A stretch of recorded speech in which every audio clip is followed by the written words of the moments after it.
This is the Hog Central Podcast, sponsored by the Landers Auto Group. And now, here's your host, Steve Sullivan.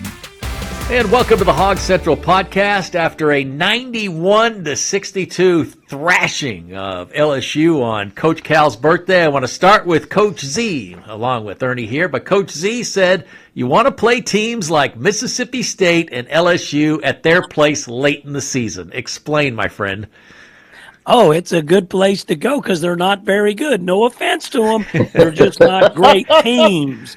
They're not great teams, and I like playing the better teams at home that, you know, you should still beat, and then playing some that are struggling on the road that you can go and overpower. And that's what Arkansas did on Saturday and on Tuesday, overpowered lesser opponents. And that's not to insult or talk down to those teams. That anyone can see that. As Coach Richmond used to say, a blind man can see that. And you ever heard him say that, Ernie? Yes, 1,001 times. Yeah, blind man could see that. Hey, and Ernie, they got after him defensively. I thought that was the difference. I was listening to the radio broadcast because we weren't on the air on ESPN for like 5 minutes, but for the first 4 minutes, two shots hit the rim. They had like 4 block shots.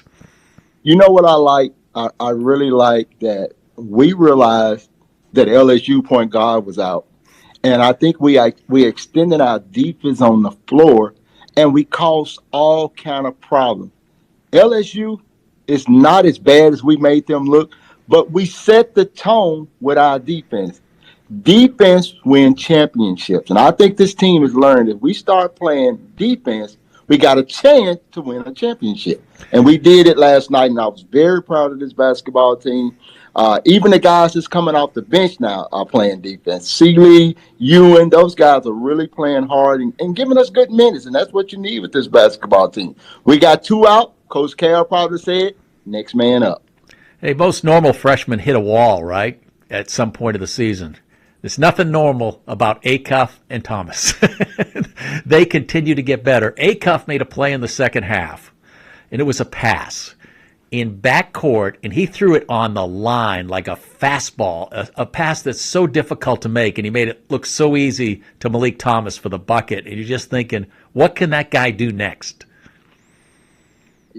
There's nothing he can't do. I mean, he makes everybody around him better. This guy is not a freshman. He's a grown man. Malik Thomas is a grown man. One thing I like about these two guys, if they're not hitting jump shots, they attack the back. Malik Thomas is the most moving Razorback basketball player I've ever seen in my life. He never stops. He's like the Energizer Bunny. He keeps going. And Acuff can get to the rim whenever he wants to. This is the best backcourt since the Mayday era. I'm going to go on record and say that these guys are as good as advertised. And we might be better next year. Wow. Oh, you are really stepping out now. What do you know that we don't know? Well, they're I'm not saying nothing, but I just tell you that it could be next year with what's being brought in here and what's coming. And but it's nothing against these two. They are outstanding, and you can argue that they're the best. You know, it's kind of, we're not talking about that. We're just talking about this team, but the apples and oranges, it's hard to compare like a Mayberry Day to me because they won 7 championships out of 8 opportunities. These guys, unless they stay, which they can stay, they get to make a decision. They can stay in Arkansas. They are not staying. They're not. You say that, but, you know, we can pay millions too. And that's millions with an S because we have done that, and we can do that. And so, but they are so good and they're so talented. And, you know, I always look at how many shots that they took, and they're both starting to shoot a little better because they both went into a little stretch where they were still, you know, Darius would score 22, but he would take 20 shots. And in this one, you know, he scores 28, 22 shots. That's a lot of shots. Yeah. But it could be a lot worse. And Malik, 13 shots, scores 20 points. I like that. And he made 7 of 9 at the free throw line. Malik, Ernie's right. He's moving. He's constant energy. He knows how to get open. Yes. They were open so much.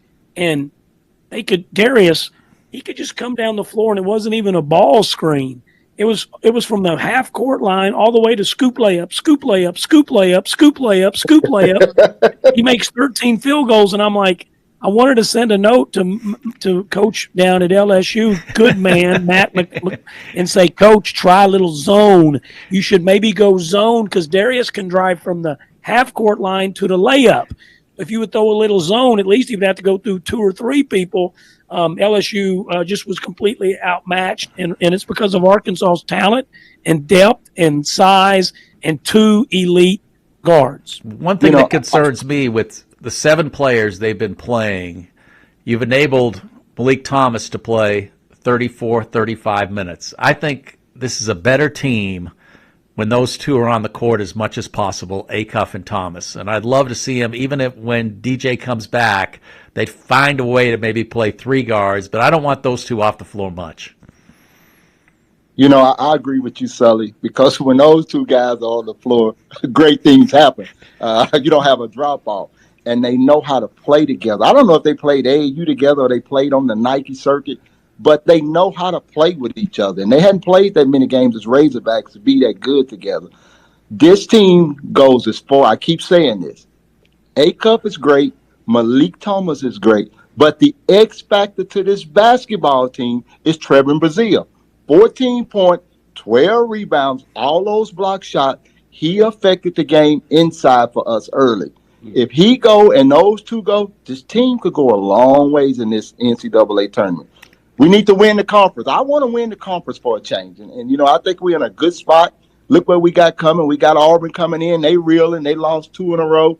So we're in a good spot. And Coach Z said this earlier. The schedule is in our favor. All we got to do is take care of our business at home.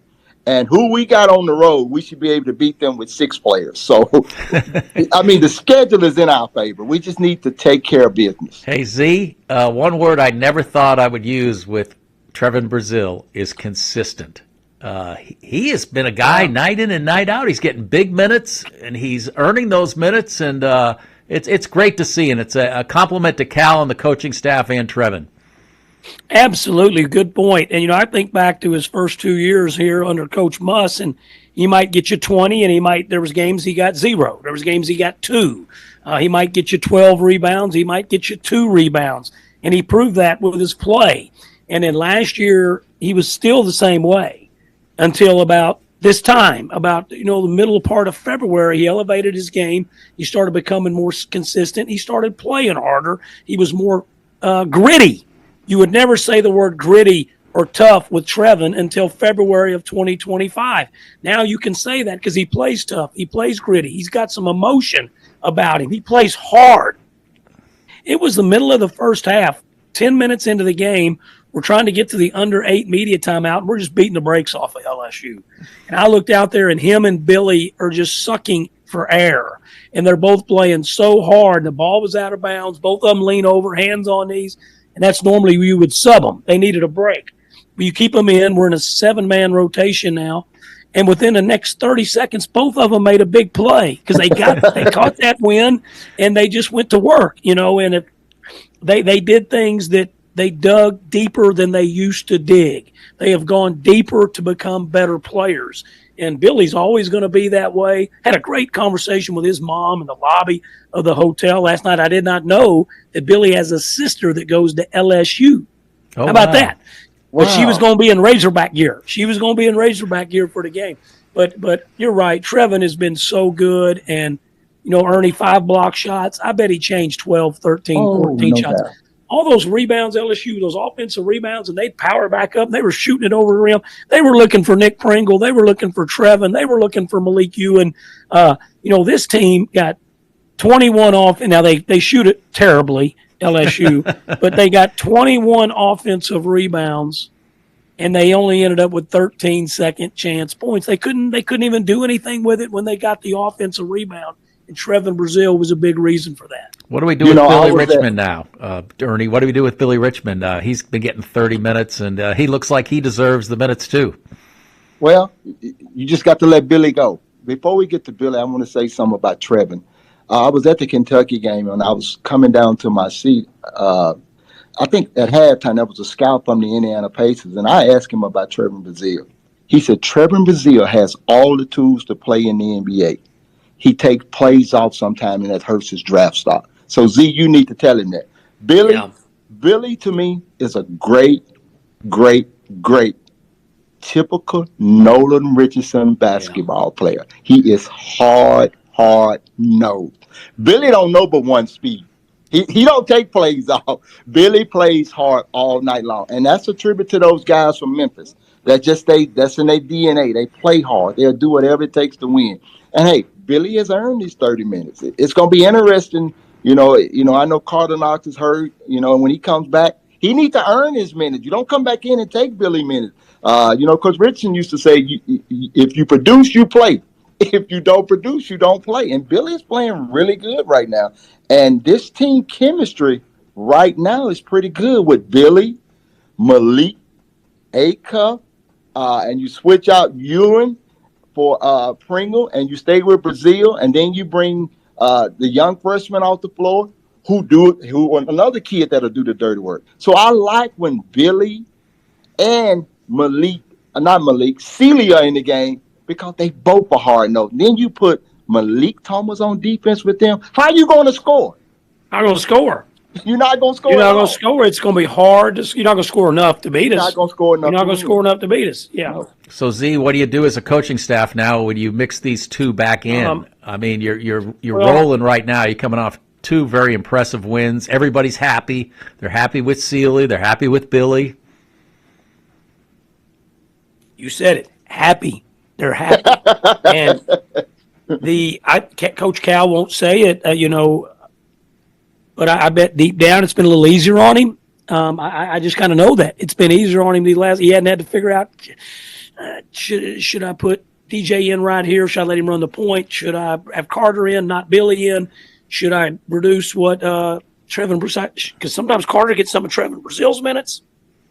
We're all talking about how Trevon's playing such a high level. And so I think any coach at any school has to make decisions about who to play, when to sub, how much longer do you leave them in, when do I get them out, how long do I leave them on the bench to rest. Those are all just common decisions a head coach and maybe one or two of his assistants are helping him make throughout a game. They've not had to worry about any of those decisions. And wow. I know Cal has not had to worry about that these last two games because he's only had 6 guys and then throw in Isaiah, and that's 7 guys. He's not worried about keeping Isaiah because he's been happy all year and he's not even been playing. And so Isaiah wants to play. Isaiah's got hopes and dreams too, but he's a freshman. He's on scholarship. He's making money, and Isaiah's a happy Razorback. So Cal's not worried about keeping Isaiah happy right now. But those other 6 guys, he is. I'm not the trainer. I'm not the team doctor, although we did the team doc, Dr. Robinson. We always take one on the trip with us, Sully. Dr. Robinson, they took him in the back. I don't know if we had a little small training room there in our locker room. Yeah. They may have taken him to LSU's nice one. LSU's got team doctors as well. But we had a team doctor, and Big Boy got him some stitches. And he got his forehead. It was his forehead. He got stitched up. He'll be fine, and I think he'll play Saturday. I think Carter, I'm not the doc. I'm not the trainer, but I think Carter's going to be ready to go. I think Carter's ready to play. I don't know if DJ will be back or not. He may be back Saturday as well. But when they get out there, Carter's going to want to play. Carter's going to want to play too. He's not going to sit over there, Sully, and say, "Billy, you've been kicking butt. You play all the minutes." Isaiah, you're a freshman. I'm a sophomore. I had this great freshman year, but you go ahead and play. I'll sit on the bench. No. He's going to want to play, and he's going to want to play a lot of minutes, and he's going to want to help this team win. I'm of the belief the player of today really doesn't watch SEC games when he's at home. But I do believe this team remembers what happened at Auburn, and they got punked. And Keyshawn Hall pretty much did whatever he wanted to do against this team, and I'll be surprised if Arkansas doesn't just flip the script on Saturday and run Auburn out of Bud Walton Arena. Well, Auburn is a basketball team that's not believing in themselves. They lost a couple games at home. The coach cries a lot. I watched him last night cry. Instead of coach, he cries, and that plays into that. That's a referee's saying. He doesn't coach, he cries. That's a referee's. And what that does is, Coach Z can tell you this from a coaching standpoint. when you start crying, a lot of times your kids stop playing. And that's Auburn has not as much talent. They got a lot of talent. I think Auburn would probably go back and look at the tape, how they played us. They're going to come in and try to out-physical us. But I think what's going to be important, we owe Auburn because we didn't show up down there. And I think we'll play well, and I think we'll beat Auburn. This team can beat anybody in the country. And I do think, we're playing 7, but I do think you're going to need another piece to make a long run. And I would love to see Carter Knox come back and earn some minutes. I don't want him just to get the minutes. I want him to earn it. Because right now, guys, if you look, we have chemistry, we have continuity, and the guys are sharing the basketball, and they're having fun playing together. I don't see any attitudes out there. I see guys playing together, having fun. Acuff will get a ball up. I mean, look at the pass he threw to Sully for the alley-oop. Sully missed it, but he got fouled. He could have went right by his guy again, as Coach Z said. But he is such a good basketball player.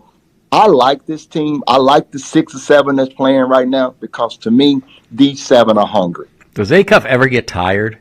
I watch him. He handles the ball a lot. He doesn't get tired much. Yeah, he has quite a motor. He and Thomas are both in excellent shape. You mentioned how much Thomas moves. I mean, they play 34, 35 minutes, and they play with such energy all those minutes. And Acuff, he doesn't get tired much. He will guard in a super aggressive way sometimes, maybe 70% of the time. And then there's about 3 times where, especially if his man's not the primary ball handler, that's where he kind of tries to catch his breath, which is common for players, right, Ernie? He'll try to catch his breath if he's away from the ball. Yeah. That's why he's tremendous in every statistical category except for steals. He ain't gonna mess with no steals. This isn't Alvin Robertson. It ain't Lee Mayberry gonna be the all-time steals leader. This isn't Kareem Reed, and he's a great defensive player. But, when I was looking the other day, and I was like, whoa, we've played all these games in the league, and he's got 7 steals. No big deal if you're playing 14 minutes a game. Yeah. He's playing 37 minutes a game. Come on now. And he'll guard you. For the whole year, he got 7 steals. No. Conference games. Conference games. We have played how many conference games? 11 or 12? We're 8-3, and that was before yesterday. Wow. That was before that game. Let me think if he had. Let me look right here. He didn't have any. He played 35 minutes. He got no steals. We found a weakness. We found a weakness. I mean, we asked it, but he does. To me, you was talking about the tired. Yeah. I think that's why he can play 40 minutes. Yeah. And I preface that by saying I think 70% of the time on defense, he's mean, tough defender. Yeah. I do think if he comes down the floor and his man's not on the ball, it's nothing against him. I just think he's like most guys. I'm gonna catch my breath right here away from the ball. You know what matchup I'm looking? You know what matchup I'm looking forward to, Ernie? What? Boogie Fland on Darius Acuff. Here's my prediction: Boogie may get a steal, but he may foul out in the first quarter. I mean, Boogie has a tendency to do a lot of reaching, and he's a great defender. Yeah. He is an elite defender, but that's going to be a great matchup. He's upped his game as the season has gone on, and Florida's reflected kind of that their game has gone up as the season has gone on. Well, you got to give Florida credit. It took Boogie a while to figure out what they do at Florida. I think, Boogie's a guy that he want to pass the ball, but Florida's a team they want to move the ball and get you downhill. I think he's figured out what it takes to win at Florida. I think he know they can do it by committee. But if I had to go between Boogie and Acuff, it ain't even close. Give me Acuff. I mean, Acuff, he does so many other things to affect the game, and I just think Acuff is so much better than Boogie as a freshman. I just think Acuff's got the total package. Boogie got some of the package. And Boogie, no offense to you, I'm glad you at Florida, and we got Acuff at Arkansas. Hey, Z, and it's got to be the case for even LSU. When you play Arkansas, people are game planning for him. I mean, he's number 1 on their list of guys we got to slow down every game they play. Yeah, but that's why it's so good as a guard, because if you're a big man and they're putting all this emphasis on you, they can guard you in different ways. But like last night, I mean, at one point they had Max McKinnon he torched McKinnon so bad. No disrespect to Max. This was what they thought was their best player after Dedon Thomas went out, but they went after him so hard. McKinnon's defense, layup, backdoor cuts, dunks. I mean, Arkansas's game plan, we're going to go at McKinnon. By the second half, Matt McMahon was like, I can't play him anymore. He couldn't really play him much anymore because he ended up playing 20 minutes. This was their best player. Ernie, if you're just fighting and clawing to hang in a game, you got to play your best player, right? But he was getting torched so bad by Arkansas's guards that Matt McMahon was like, Max, I can't. You're not shooting it well. You're 1 for 6, and they're scoring at will against you. I got to go with this other little guard, the little freshman that they put in there, number 2, Jalen Reese. And that's not to talk down on him. That's just the facts. That's just watching the game and seeing what's going on. But I think that I love the thought of him going against Boogie. Boogie's a tremendous young man. He's a great player. I do think Boogie's a great player. Sully, I like what you said because Boogie will steal the ball and he will gamble and he will reach and he could get in a lot of foul trouble against Darius. I think he will have a hard time with the physicalness of a strong physical running back of Darius Acuff. Darius Acuff's like the kid from Memphis, Walker, that just played in the Super Bowl. Where'd Walker come from? He's from Memphis. Why wasn't he a Razorback? Ernie, why wasn't he a Razorback? He went to Michigan State. We didn't have enough money. Be quiet. He went to Wake Forest. He went to Wake Forest, Sully. We would have. I don't think Memphis. Silverfield didn't recruit him.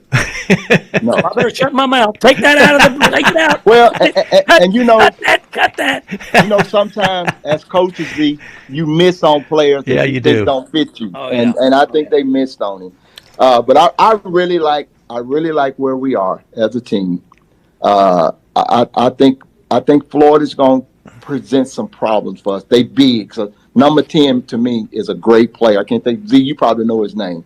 He affects the game in so many ways. But we got to take. I'm not even worried about Florida. I'm worried about Auburn right now. You know, you got to beat Auburn. That's a team that's reeling. They gonna come in, and I don't think Auburn. I think his pedigree. I don't think he's as good. I think he's a good defender. But if I'm playing Arkansas, I'm not going to play them man-to-man. Not all night. He's not going to go by me 20 times. I'm going to change something up on him. I'm going to change something on him. I guess the coaches in the SEC is not as smart as they used to be because they play man-to-man 99% of the time. If you blow by me, they just fold their arms and stand over there. Yeah. It's going to be some pride in the man-to-man. And sometimes it's bad man-to-man. Sometimes it's really bad. Hey, Ernie, you're at the Jefferson County Hall of Fame. We've gone through big picture. We've gone through another season where we haven't honored a former Razorback. And that kind of bothers me that, you know, guys like Ron Brewer and Marvin Delph are getting Joe Klein and Darrell Walker are getting older. Todd Day, that, you know, I wish we'd, you know, step it up like the Celtics and let's start just honoring those guys. I want to say this first. It's a crying, pitiful shame that all of those guys that you just mentioned are not in the Raptors in Fayetteville. Lee Mayberry, the all-time assist leader. Joe Klein. All-time steals guy, both. Todd Day. Hunter Urachek. Y'all need to wake up and smell the coffee. I mean, it's ridiculous that we only have 3 guys up in the Raptors in Fayetteville. The 2 that I know is Corliss and Sidney Moncrief. This is sad, guys. That's only 2. It's 2 coaches and 2 players. It's time to do something about it. Yeah. And I hope people don't get mad when I say this. But we need to honor our history. And we have guys that have really done great things. The Darrell Walkers, the Alvin Robinson, the Joe Klein. I could go down the list. That's just a few. The triplets. Yeah. These guys need to be in the Raptors. Oliver Miller needs to be in the Raptors. Yeah. I don't know what we need to do to light the fire up on the athletic department, but I light the fire because it's time for those guys to get their due. Yeah, and Z is right in the middle of that mix up there. And I know no one appreciates history like you. Yeah, well, Lee Mayberry to me would be the first one that I would put up there. He left as the 3rd leading all-time scorer and all-time leader in assists. His daughter's playing for the university. Yeah, and I just think he was a great representative. Todd Day, for sure. You know, Ron Brewer Sr. be fine. I do think you don't retire the numbers. You just honor the number. Honor That's the all we want. Yeah. And But I do say this, and being up here and working here, and we really have about 40 that deserve it. Yeah. Correct. Bobby Portis was the SEC Player of the Year and an All-American. Ron Brewer Sr. There's been a lot of great ones that deserve to go up there. Darrell Walker, Alvin Robertson, Joe Klein. You could argue for any of those guys. But we also have a Hall of Honor. That's not your name in the rafters. Yeah. But, it's easy for people to say we don't honor. Well, we do a Hall of Fame every year. We put anywhere from 5 to 8 or 9 Razorbacks in from all of our sports. So we do honor them. I mean, Corey Beck's in the Hall of Honor. But you know what I'd like to see? I'd like to see us set a precedent 5 or 6 years from now and say honor a Darius Acuff, even if he just plays 1 year. That he was so good and made such an impact in that basketball program. And then you got kids coming in that, like a J.J. Andrews, who may just spend 1 year, who says, I got a chance to put my name up in the rafters, and I'm agree with you. Don't be like the Celtics. I mean, they got guys wearing 88 and whatever, but just so you could walk in there and see those names. And a lot of folks, it probably mean more to Joe Klein and those guys like Marvin Delph that you waited so long, because when you're older, you probably appreciate these awards more. But wouldn't it be nice to start with the older guys, even Delph and Brewer, and get Sidney Moncrief there with them that day? And Arkansas has such a rich basketball history, and it's kind of ignored in that way when you walk in the arena. Well, what I don't like is you go to Kentucky, and they got all these guys up in the rafters. And then you come to Fayetteville, and they got 2 guys up there, other than Coach Richardson and Coach Sutton. I don't understand it. And maybe I'm just too basketball crazy, but I think I agree with you that the Hall of Honor deal is great. But wouldn't it even be better you walk in Bud Walton Arena and some of those guys are up in the rafters? Yeah. I think it's great. Be great for their family and great for the state of Arkansas. And you have gymnastics banners hanging up. Yeah, they're great men too. I mean, when you look at the guys, they're great Razorbacks. When you look at Brewer, Delph, Joe Klein, Darrell Walker, they're great men too, and you want those kind of guys being, representing the university. And correct. Hey, but for Darius Acuff, the further we go in this season in the Hogs run, the more he's going to be remembered as a Razorback that was ultra special, and I just can't believe that he keeps getting better. I'm gonna say this, and I believe this. Darius Acuff is the best player in the SEC right now. Yeah, top to bottom plant, he's the best player in the SEC. And I know they really don't like to give a young guy that do, but to me, he's the best player in the SEC right now. He affects the game in so many areas. Mm-hmm. The only guy I've seen that, and I don't know what kind of overall season he's had, is Otega Owe. I mean, I thought he, when we, the games I've seen him in lately, and maybe he's turned it on lately. I don't know his overall numbers, but he's been really good for Kentucky. He has. I agree. Well, he was a man among us. He was a man among boys among us. He did anything he wanted to do. What do you think, Z? You look at the big picture of the SEC. Yeah, I think Darius has got a great chance to be the player of the year in the league, which would be a huge accomplishment. Who do you think his competition is? Yeah, Otega Owe, who was the preseason player of the year, was not great in November and December. Came on pretty good in January, and he's really been on this heater for about the last 3 weeks now. He's not normally going to score 31 because he don't shoot it very well. Yeah, he can take the shot. He's more of a driver, big, strong, physical guard, but he's not going to. He can't do like Darius and have 31 points and 10 assists. Yeah, his good game is 24 points, but great defense. 10 rebounds or 7 rebounds. Yes. Instead of having 10 assists, he's going to have 8 or 9 rebounds, and he's going to have 3 steals, and stuff like that. He's a really, really good player. To me, that's the best one. Thomas Houck at Florida, really good as well. I'm not sure when we're going to air this, but I think that after the ball games on Wednesday night, I think that I may be wrong. Whoever's listening to this may say, well, he was wrong by 28 points. But I think that after Wednesday night's games, it'll be a 3-way tie for first. 8-3 Arkansas, 8-3 Kentucky, and 8-3 Florida. You think Kentucky's going to beat Florida? Well, I think Kentucky will beat Florida. They play twice, but I think that Georgia will beat Florida on Wednesday night. I just think that Georgia's not a bad team, and they've got good guards, and they play on Wednesday night in Athens, Georgia. And I think that playing at home, Georgia can beat Florida. We're going to see a lot about what Florida's made of against the Bulldogs. Georgia, they don't get up much for some teams in our league. You can watch them play Vandy or Texas A&M. There's nobody there but Sully when they play Kentucky or when they play Georgia or when they play Tennessee. Those three opponents, those Georgia Bulldogs, man, them football fans, they'll roll out there to watch hoops. Yeah, it's just fun that you're in the thick of the race. As long as you keep winning. If you keep winning, regardless of what Florida does, that game in Gainesville could determine the conference championship. I mean, if you just keep handling your business, and that's fun to be involved in the SEC race. I know it's important to Cal too. I mean, he'd love to win a conference championship at Arkansas. That's one of his check marks he could check off, and he's not getting any younger. He celebrated his 67th birthday yesterday, and for that age, he's got a lot of energy. He's got great genes.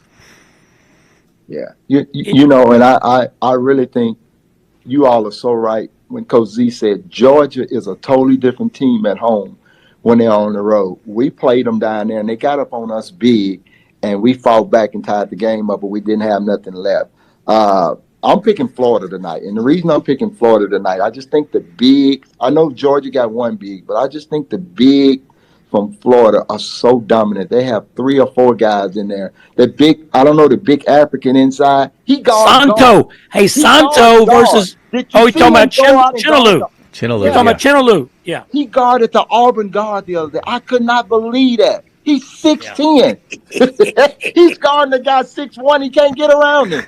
So that blew my mind. And Ernie, you are so right. Ernie, I would pay money, man. Sully. I'd pay money to watch Santo from Georgia versus Chinaloo from Florida. Oh, that's gonna be. They're gonna be battling, and then you had Thomas Houck, and you had Condon, and those other bigs from Florida. Santo, man, he's gonna be trying to fight them all. He's a warrior. Yeah. What time is that game tonight? That game at 8:00 tonight. It's early. You got an event, you're gonna miss it. Oh, the 6:00. It's at 6:00. Oh my God! Well, he's amazing to me. I mean. If we just had one guy that played that hard, oh my goodness, he's a man among boys. Z, I'm gonna go against you tonight. I'm picking Florida to beat Georgia. Z's hoping for a big game from Blue Cane. That guy came up. Hey, don't laugh. He came up huge against us. He is a good player. He is a good player, Sully. And when they win, Blue Cane is the intangible guy. He makes big plays, and you're right. They don't beat us without Blue on that Saturday. Yeah, he was great. All right, appreciate you guys. And how much fun is it doing it after not just one big win, but 2 big wins? And that says something. I think a good team late in the season should take care of an inferior opponent. And, neither one of those games was even in a game in the second half. I mean, they were both never got within double digits of Arkansas in either game. LSU, it was 30. It was really bad. I'm a diehard Razorback fan. I'm going to say this on the air. LSU was so bad, I couldn't even watch the second half. After the 16 media timeout, Cut that. I said, they bad. I couldn't watch it. I mean, they were bad.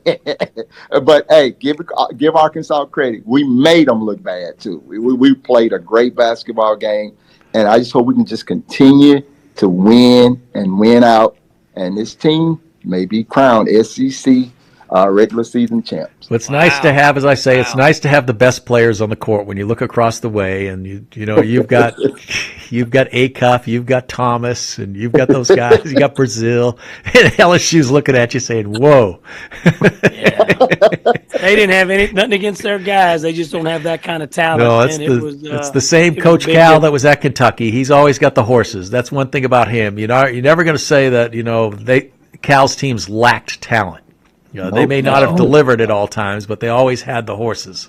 And that's the case this year. Hey, appreciate you guys. It'll be a fun show next week if the Hogs take care of Auburn. You can't lose again at Bud Walton. It's going to be rocking Saturday night. I mean, 7:30. What a great time for a basketball game. Yeah, you cannot lose at home. Valentine's Day. It's a tough night. It's not a tough night.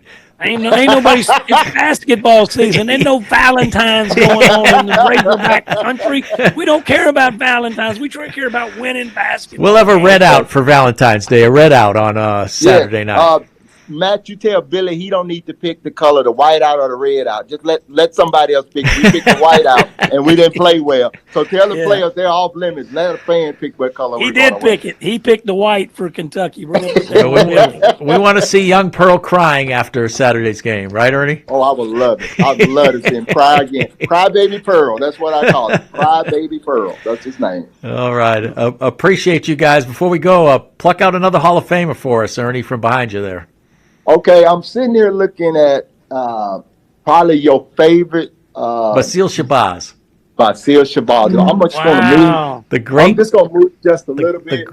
The great Shabazz. Look at that. One of the great uniforms right there. That Pine Bluff Zebra. You know, I did a live shot that night, and it was Terrell Dean also wore 19 from Texarkana, and I had Terrell Dean's 19 on the front, and Brazile Shabazz's 19 on the back. And they said, what's the significance? I said, because they're only going to see the back of Shabazz when the game starts. And I didn't realize the folks in Texarkana got Channel 7.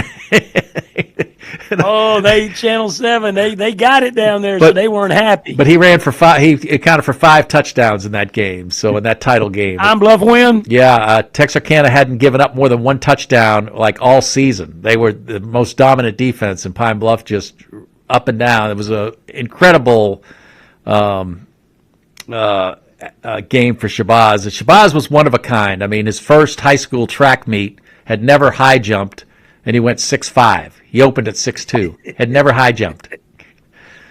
200 meter state record holder still. You know, and to play like 1 year of high school baseball or 2 years of high school baseball and then get drafted in the 3rd round. I mean, it's just crazy.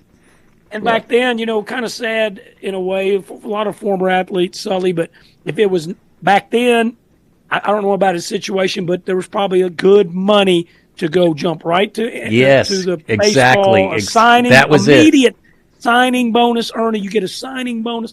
But if it was now, if he came up in this era, he could come to Arkansas and play football or baseball or whatever and still make, over $1 million or $2 million because of the demand for him. But back then, you couldn't get paid here.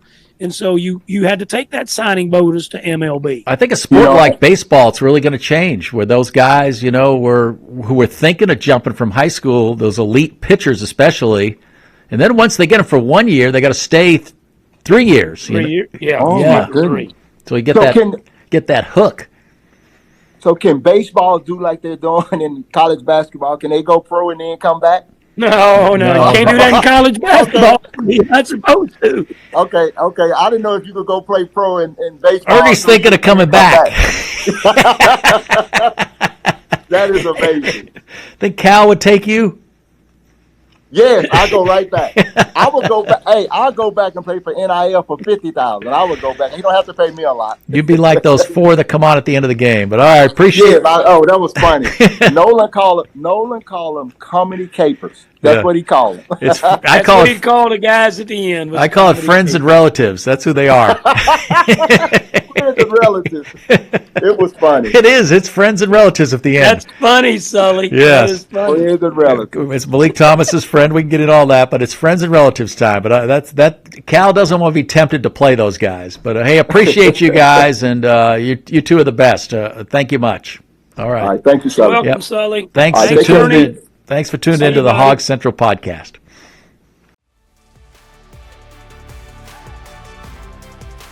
And don't forget to like and subscribe to the Hog Central Podcast. New episodes drop Tuesday on YouTube or listen on the go. Find us on Apple Podcasts, Spotify, and every major podcast platform.